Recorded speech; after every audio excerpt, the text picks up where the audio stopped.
Bismillahirrahmanirrahim. Assalamualaikum warahmatullahi wabarakatuh. Kami akan menyampaikan makalah saya, yaitu hadis tentang pelaku hiroba. Apa sih yang dimaksud dengan hiroba itu? Hiroba adalah perampokan, merupakan kejahatan yang sangat merugikan. Bisa dikatakan perampok termasuk bentuk pencurian. Hanya saja perampok dilakukan secara terangan-angan kepada korban, karenanya perampok disebut dengan perampok besar. Islam adalah agama yang sangat menjunjung tinggi nilai kehormatan dan harta benda umat manusia. Karenanya Islam memberikan hukuman kepada pelaku kejahatan secara tegas untuk bisa melindungi nilai kehormatan harta benda umat manusia. Salah satunya adalah mengenai hiroba. Lanjut, pembahasan pengertian tindak pidana perampokan.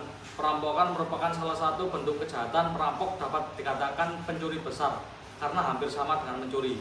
Hanya saja jika dalam pencurian seorang mengambil harta secara diam-diam dan dalam perampok mengambil harta secara terang-terangan dan disertai ancaman beserta yang suka menyergap, ini pula dalam Islam disebut kejahatan perampok atau pencurian besar. Untuk membedakannya dari pencurian kecil, yaitu pencurian besar. Perampok artinya menggedor rumah orang untuk berbuat jahat terhadap jiwanya atau hartanya atau kehormatannya. Umumnya perampok ini dilakukan oleh lebih dari satu orang, sedangkan perampok dijalani seiring disebut dengan membegal. Dari jika hal itu terjadi disebut merompak. Sedangkan penodong adalah merampas atau mengambil harta milik orang lain dengan cara memaksa korbannya. Tindak pidana yang dilakukan di luar rumah, jika perbuatan yang sama dilakukan oleh pelaku dalam rumah atau di dalam gedung disebut dengan perampok. Dalam hukum Islam berlaku demikian. Penodong atau perampok diistilahkan sebagai muhorib. Seorang dapat disebut muhorib apabila kriteria 1. Apabila ia keluar rumah dengan niat mengambil harta milik orang lain dengan cara anarkis sehingga membuat suasana menakutkan atau mencekam, walau ia tidak berhasil mengambil harta atau membunuh pemilik harta orang itu namanya muhrib. 2. Apabila ia keluar rumah dengan niat mengambil harta milik orang lain dengan cara anarkis dan berhasil mengambil harta tetapi tidak membunuh pemilik harta. 3. Apabila ia keluar rumah dengan niat mengambil harta milik orang lain dengan cara anarkis tidak berhasil mengambil harta tetapi membunuh pemilik harta. 4. Apabila ia keluar rumah dan mengambil harta milik orang lain dengan cara anarkis berhasil mengambil harta dan membunuh pemiliknya. Itulah yang disebut muhrib. Para fuqaha ahli hukum Islam mengatakan penodong atau perampokan dengan pencurian besar. Namun pengertian muharib saat ini di Indonesia bisa disebut pelaku teroris. Pelaku teroris muharib dimaksud harus memenuhi dua syarat pokok, yaitu jami dan mani. Jami yakni segala tindakan kejahatan perilaku manusia, sedangkan mani adalah segala tindakan pencegahan perilaku manusia untuk berperilaku hiroba. Tindak pidana perampokan sendiri telah diatur hukuman serta larangannya dalam Islam sebab tindakan merampok dapat merugikan orang lain. 3. Larangan hukumnya merampok. Perbuatan merampok yang sangat diharamkan. Hal ini berdasarkan pada Al-Quran surat Al-Maidah ayat 33. Artinya sesungguhnya hukuman bagi orang-orang yang memerangi Allah dan Rasulnya melakukan pengacuan di muka bumi ini. Demikian itu adalah kehinaan bagi mereka di dunia ini dan di akhirat. Mereka akan mendapat siksa yang lain. Ialah mereka yang dibunuh atau disalib atau tangan dan kaki mereka dipotong selang-seling atau dibuang jauh.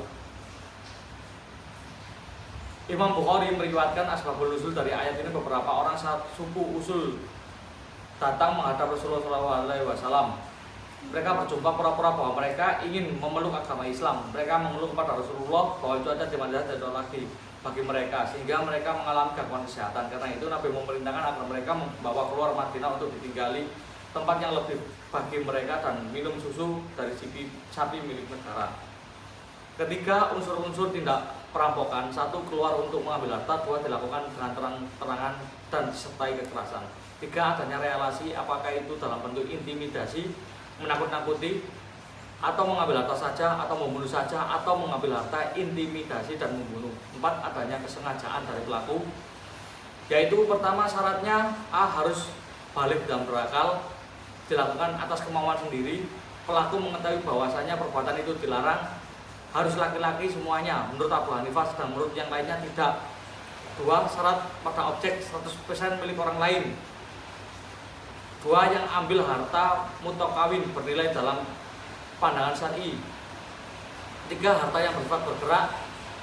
Yang keempat, harta mencapai nisabnya sama dengan nisab pencurian. Terus syarat-syarat korban yaitu harus orang Islam. Macam-macam perampokan hukumnya. 1. Jika perampok itu memeras harta korban dan membunuhnya, maka perampoknya dihukum dibunuh dan disalib. 2. Jika perampok itu hanya membunuh korbannya dan tidak merampas hartanya, maka perampok hanya dibunuh saja.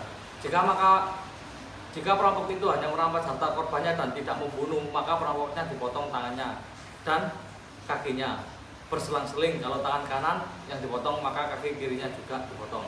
Jika perampok itu hanya menakut-nakuti orang yang lalu atau mengganggu ketertiban umum, maka mereka dibuang jauh-jauh atau dipenjarakan saja. Lanjut,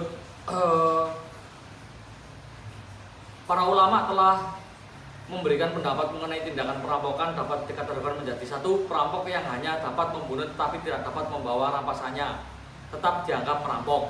2. Kalau mereka membunuh dan membawa serta harta korbannya, inilah perampoknya yang lengkap. 3. Jika mereka merampas harta dengan menggunakan kekerasan tetapi tidak membunuh. 4. Bahkan sekalipun mereka hanya menakuti tanpa memaksa merampok, namun ia tetap dianggap perampok. Mungkin cukup itu saja makalah dari saya tentang hadis tentang pelaku hirobah atau perampokan. Mungkin cukup sekian dari saya, kurang lebihnya mohon maaf. Akhirul kalam, wassalamualaikum warahmatullahi wabarakatuh.